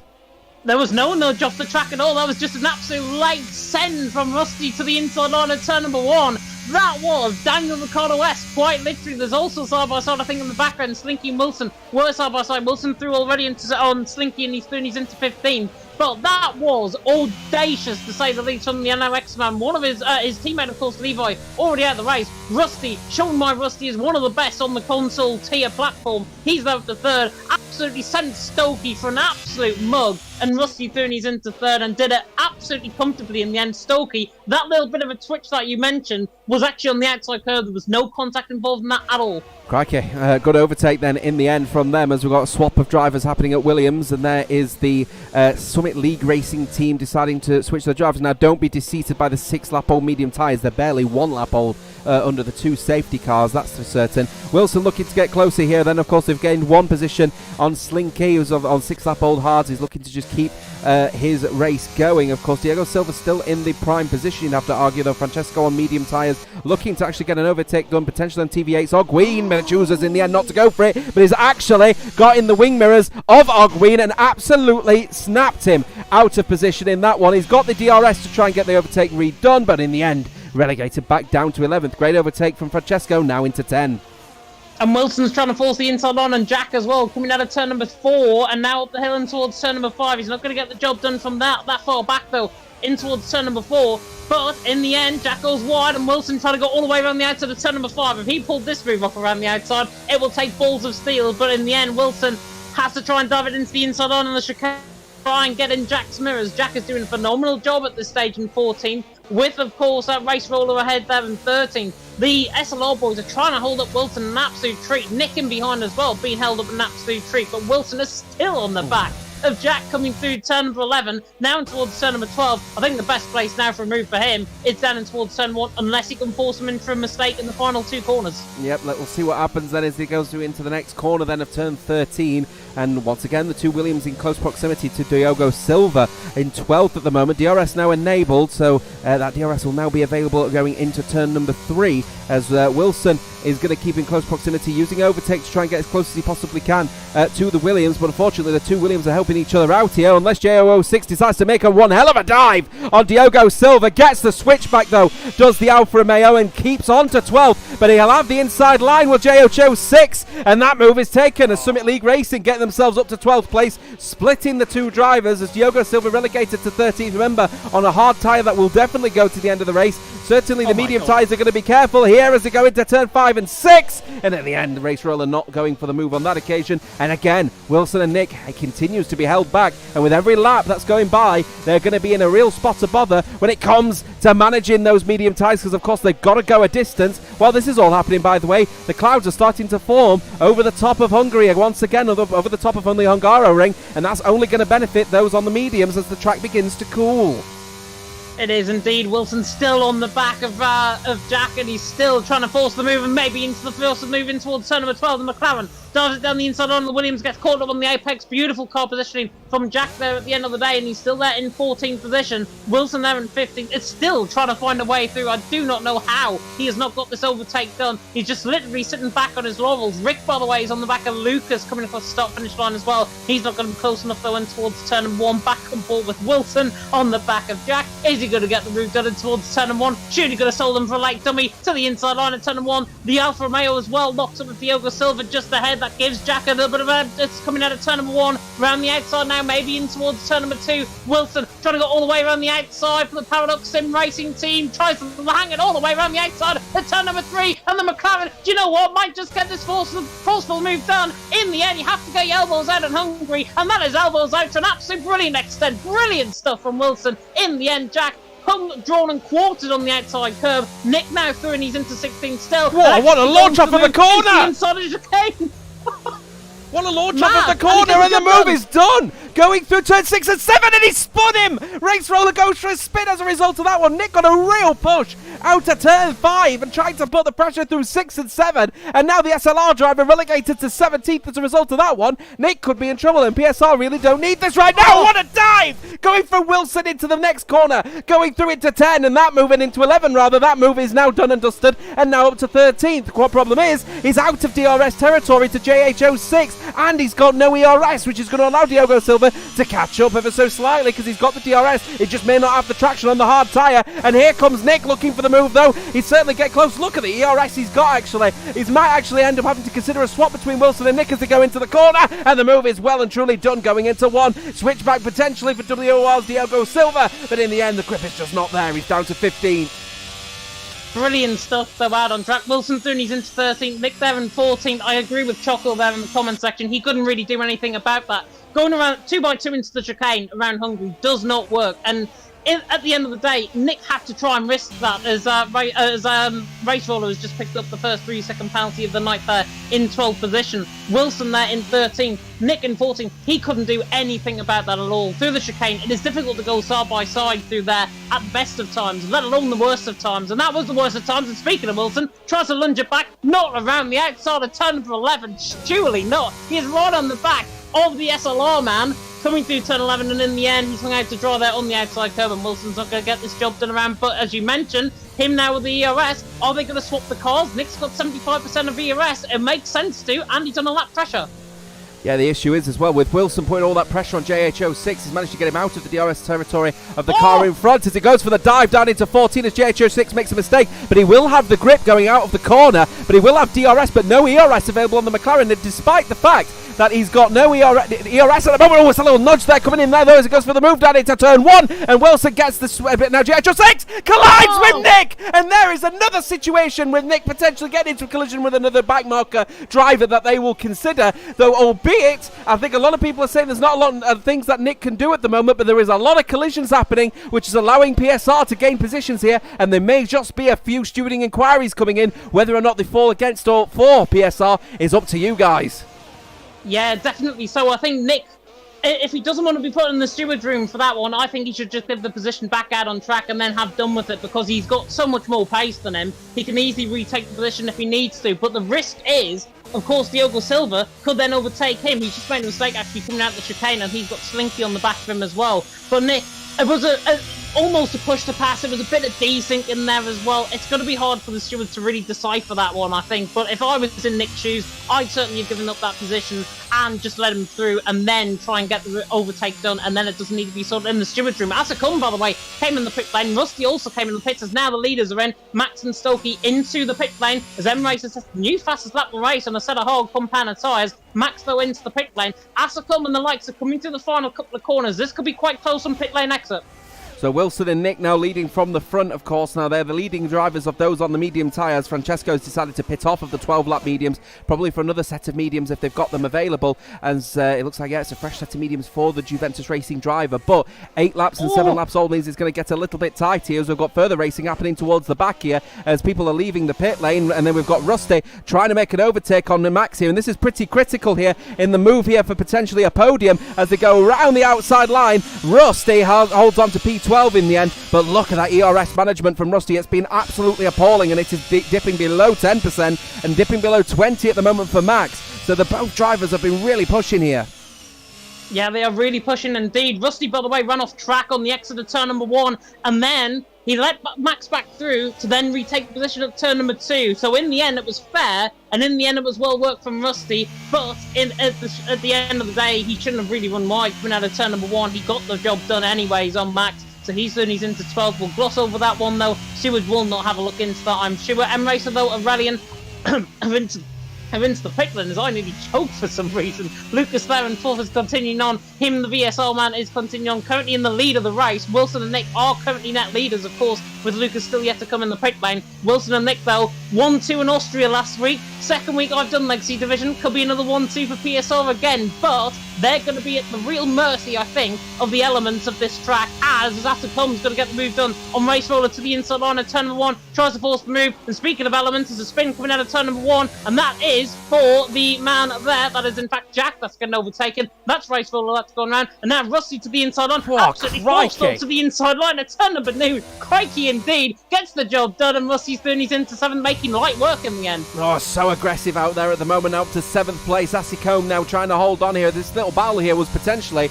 on for the win, but of course PSR throwing sort of spanner in the works with their alternate strategy of trying to take the medium tyres potentially up to 24 laps, which is going to be a tough ask when we're asking for 24 on hards, never mind mediums. So this is all going to be about that sort of thinking about, you know, their long-term strategy here. The no VSR, Lucas in front, has got to pit, so they don't want to challenge too hard, but certainly Wilson has been pushing super hard on those medium tyres recently, and that is going to cause potentially some problems later down the line. It's the Formula 2 sort of strategy you've got to think about here. When you're in that sprint race, you've got to think about the tyres. They're in that sprint, but they've not been thinking about the tyres the last 8 or 9 laps, that's for certain. On that one, as we've got the chat absolutely blowing up, 134 of you tuning in tonight. Thank you to every single one of you who are watching as Asicom gets the fastest lap of this race. Talent Factory Max making easy work of Race Roller, who's now down to 8th place, with Rick getting the fastest lap so far for Team Shizou. Exactly what Shizou are needing at the moment to their battle with NRX. Yeah, definitely so. And Aurelian as well is having to fight off Rudy at this stage as well. The Frenchman currently holding the Dutchman at bay for 11th and 12th position. With now, of course, pit stops being made. This is the full order that we've got now out on track. Wilson, Nick, Diogo Silva currently in the top 3. There's a yellow flag, and I think that's actually, unfortunately, is that Race Roller or Jack? It's JH06 has retired in the pit lane. No safety car will be called as a result of that one. However, it is sadness there for SLR, who are looking so sharp, but 2 collisions with guess who? 2 PSR drivers. Nick colliding with the pair of them at some point in their rampage towards the front has seen one of them now retire in the pit lane. The other is still in P8 and trying to hold back a really big charge at the moment from the VSR driver of M Race, and of course TV8 Stokey also looking to get in that fight as well. So much ERS actually at the disposal of that Red Bull, the Honda RBPT engine. Plenty of energy and horsepower available in that power unit at the moment. As they go through that final corner here, there's going to be a bit of a distribution now of pace, because you're going to see Race Roller struggle down the straight, as here comes M Racer, who's going to have the sharp inside line, gets into a collision, and they have a horrible collision between the 3 of them, and Race Stokey goes into a spin for TVA. Race Roller does manage to hold on in the end in that battle, but I have to say that was a bit clumsy from the driver on the inside line, who I don't think really understood how much little space he actually had.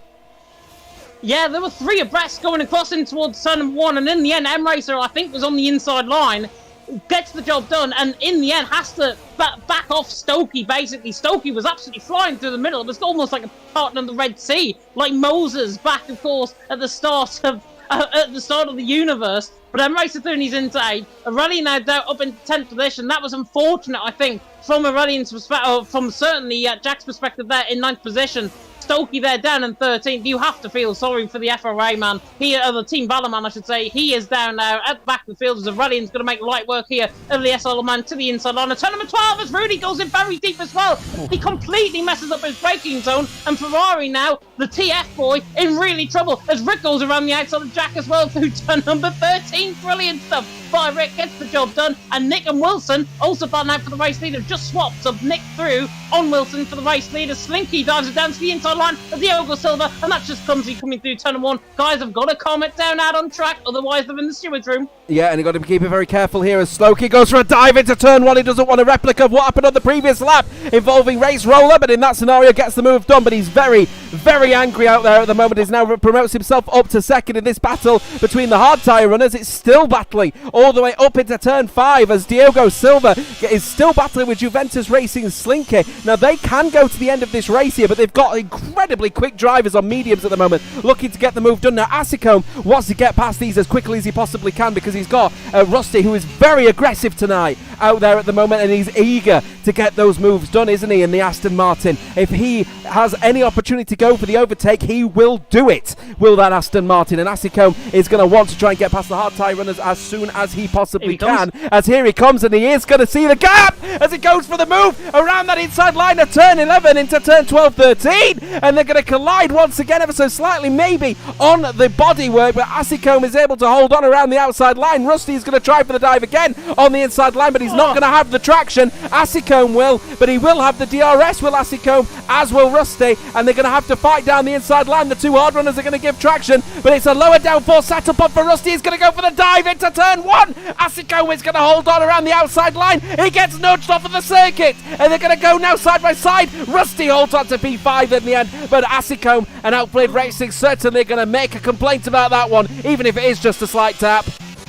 They definitely will, and Max nearly got forced on the outside curve as well. Tony Hawk style riding on the outside curve through turn number 2, and in the end the TF man very, very lucky to keep that 7th position, and Racers now all of a sudden on the back of these guys as well. But Asicombe in the end, beautiful racing between them both, literally wing mirrors apart, which is fantastic, but in the end it got a little bit over aggressive between them both. It is still called racing at the end of the day, and it's racing for no reason. These guys, by the way, Slinky, Diogo Silva, holding these guys up, an absolute treat. PSR looking on for the ultimate 1-2, unless there's a safety car, as Rusty now is on the back of Diogo Silva in towards turn number 12. I don't think he's going to go for the move, but Rusty in the end ahead of Asicombe as Francesco has spun coming through turn number 8. Got to be careful now as Rusty, these two hard tyre runners are going to be braking much earlier, and with Rusty's aggressive stance in tonight's race, if he ends up making a mistake, he's going to lose a good chunk of his front wing on the back of a tyre runner. That, of course, is going to be looking at light here as Nick has gone for the overtake against Wilson, so they're now fighting on the two PSR in front, but Rusty is wanting to get the move done, and he is looking for it. It's Diogo Silva, as we've got people fighting in the background as well, and Race is going to go around the outside of the Talent Factory Max driver, but with the DRS available, he's not going to get the move done on that particular occasion. Asicombe is looking for the move then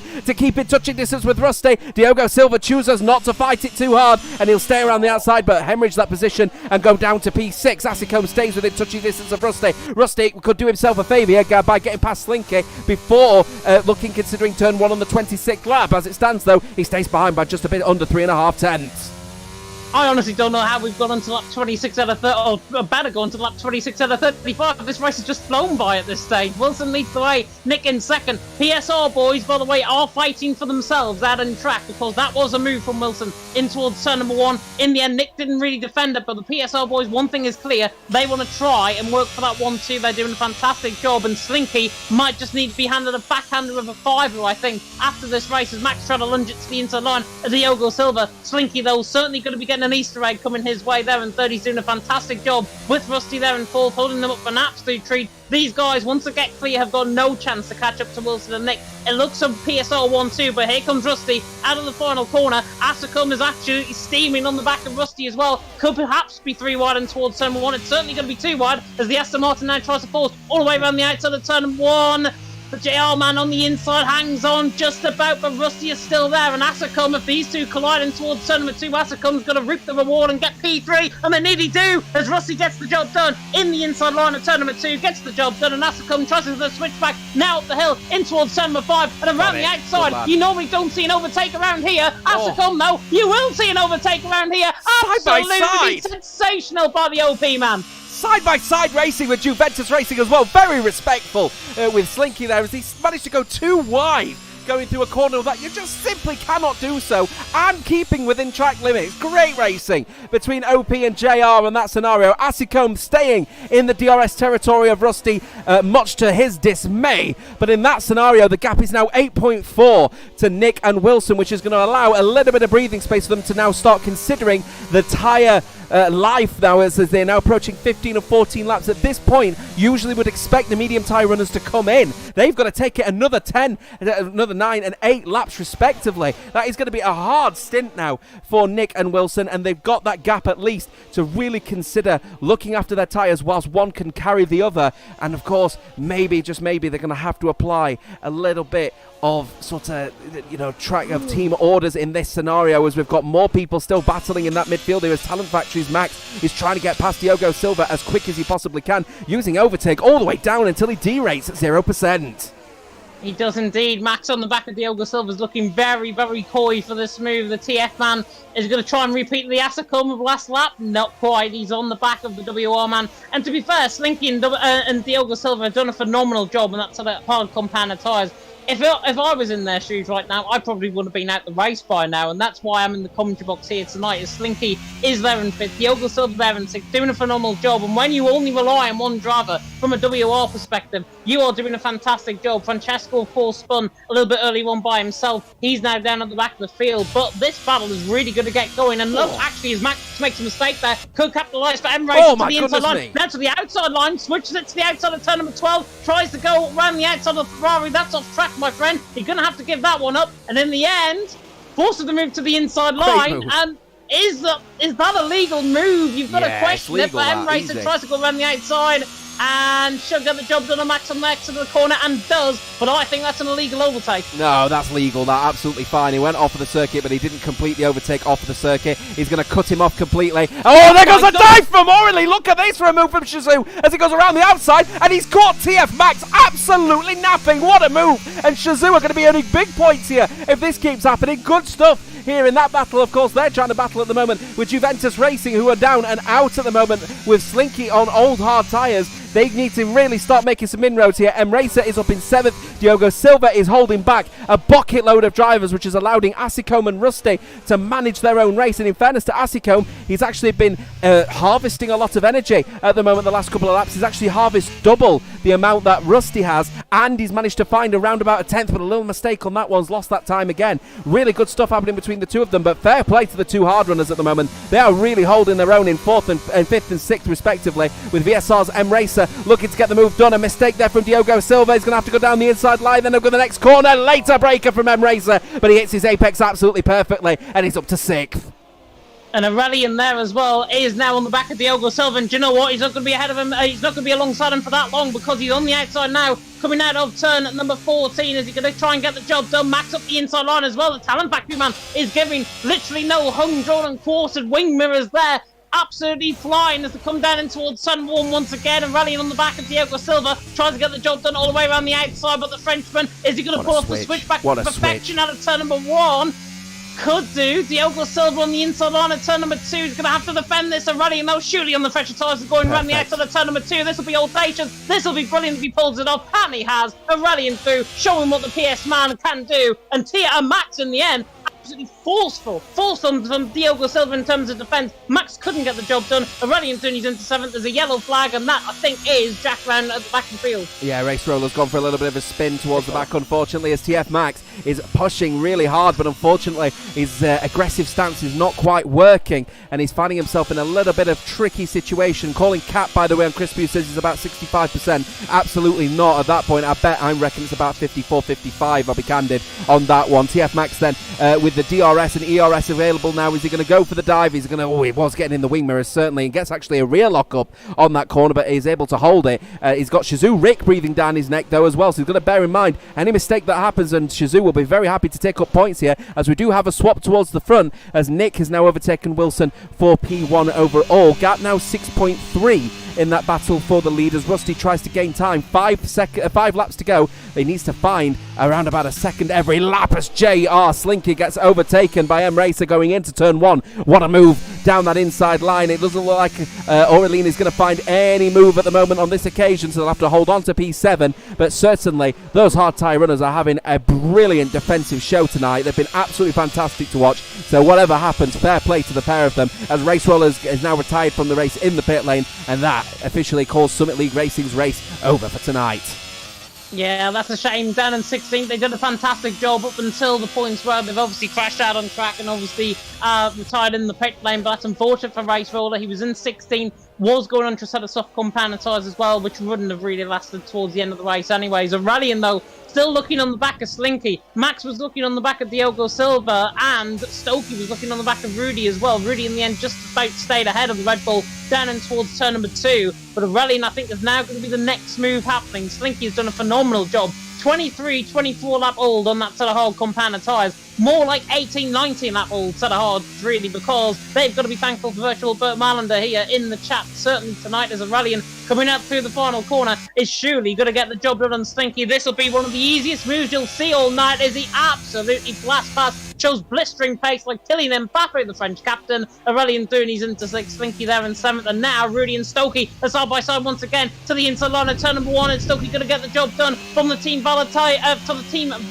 Racing team as he goes round the outside of turn number 2 on Rudy. Will try and sold it me coming the outside, but in the end, Rudy, my word, that was giving the apex up completely from Stokey's perspective. But look at this, he's actually bump drafting them in towards turn number 4. Yeah, and unfortunately in doing that, he's actually lost a bit of time going through the corner because he's misjudged his braking points. He stays in 12th place at the moment. Stokey's still obviously a little bit annoyed, I suspect, from the spin-out that had occurred earlier on in the involving actually this man's teammate. This is VSR Lucas, racing now up to 5th. Lucas not really been able to get his race going, to be fair, but he's now at the back of what is to be a very, very close crew of drivers at the moment who are absolutely flying at the moment as they keep making overtakes left, right and centre at the moment. So Talent Factory Max getting closer and closer to Diogo Silva, who's looking to just try and stay, if he can, in the top 10 as it stands. He might just be able to do so with 3 laps to go. Gap for 3rd place, by the way, 5 seconds now. So any penalties that may be applied as a result of, perhaps, let's just say on a whim, PSR get a penalty as a result of the collisions with the SLR drivers early on. Rusty is now within touching distance, potentially taking at least a P2 out of the hands of one of the drivers, as Nick is obviously trying to make a push here. I'm wondering if they've allowed Nick to start a beginner push here, because of course he was the one involved in those earlier collisions as they made their way up the track. Well, to be honest, both of them have got around about the same amount of ERS. Max again on the back of Diogo Silva's not going to get the job done up the hill, but Nick and Wilson's got around 15% more of ERS compared to Nick. And in layman's terms, Wilson and Nick are going to have a fight, I think, for this race lead. But you mentioned that, yeah, I think he is now beginning to push. 7 tenths per second now the gap between them both. And Nick, as a result of that push to pass, as a result, of course, of that potential penalty that could be coming the PSR team's way, he's got to get really ahead of Wilson by at least a second and then try and capitalise. But Rusty's taken 6 tenths out of the first 2 sectors on the back of the PSR boys. That means he's going to be nearly a second quicker coming toward the end of this lap. Rusty, 4.2 seconds. Nick and Wilson, I'm looking, and some of the guys are mentioning it in the chat, I'm looking and saying, are they going to potentially puncture towards the end of the race? And if so, Rusty and Asacom are going to be within 2 seconds before the end of this race, even if they don't puncture. Yeah, and you know what? They're losing a bucket of time, actually, on these last couple of laps. 2 laps to go on those old medium tyres. Now, this is where Smokey managed to make his tyres last here, as Max is trying to defend here from Rick, as opposed to make a move on the Alfa Romeo, as we've got a bit of a collision happening, and Lucas has gone for a spin for VSR in that little collision, potentially with one of the TV8 drivers, as Stokey is still trying to get close to Rudy. Rick is still trying to make some moves on Max, but a mistake from Diogo Silva is allowing Max to get closer and closer, but no overtake happening on this particular occasion as they stay in formation around the front. Let's take a quick look at what's happening at the front, actually, involving the PSR drivers here. And at the moment, I must admit, the rear tyre is not looking sharp as Slinky has gone for a spin. It looks like going out of turn 6, and that is going to be that race over and done with. James, you caught it. Yep, spin coming out of turn number 5, no puncture on the car unless it's a front right potentially. I can see the front right beginning to flap away.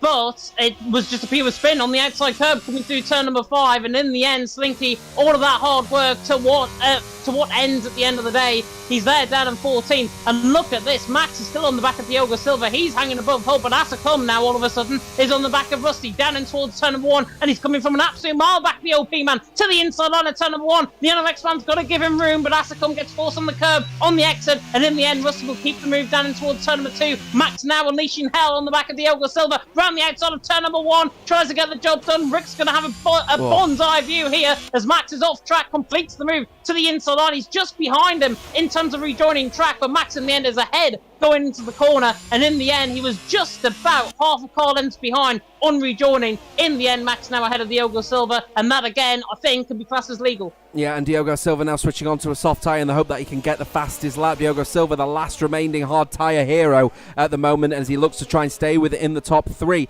Assicombe losing a little bit of time to Rusty on this lap. While this is all happening, by the way, those rear left tyres, for Nick and Wilson are looking increasingly unhealthy. The rear right especially has now got 2 blisters in it that are looking very, very aggressive. 1 blister on the rear left, and that has offered an opportunity for Rusty to gain 2 seconds in the last lap, as we now get now on the brink of the final lap of this race. Nick is going to begin to lead the way. If penalties apply, it won't matter in the end, but it is all going to be about what the stewards are going to say as a result of the incidents involving Nick and the 2 SLR drivers on their way up to where they are right now, and what could be back-to-back 1-2s as it stands.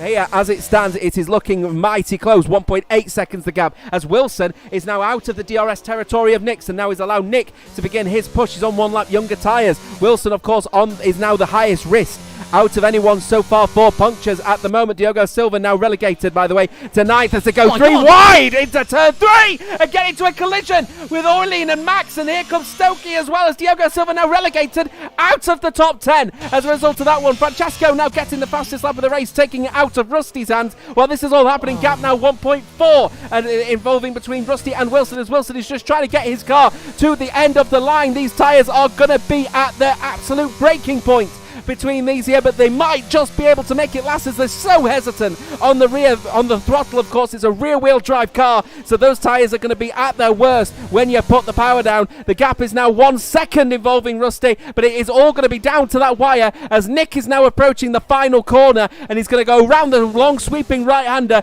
to take victory here tonight for Paradox Sim Racing in what has been a goated performance as regards to strategy. It's 1-2 in the end for Paradox Sim Racing. Rusty takes a P3, and Assicombe will wonder where his pole position has gone to 4th, and he leaves immediately out of frustration.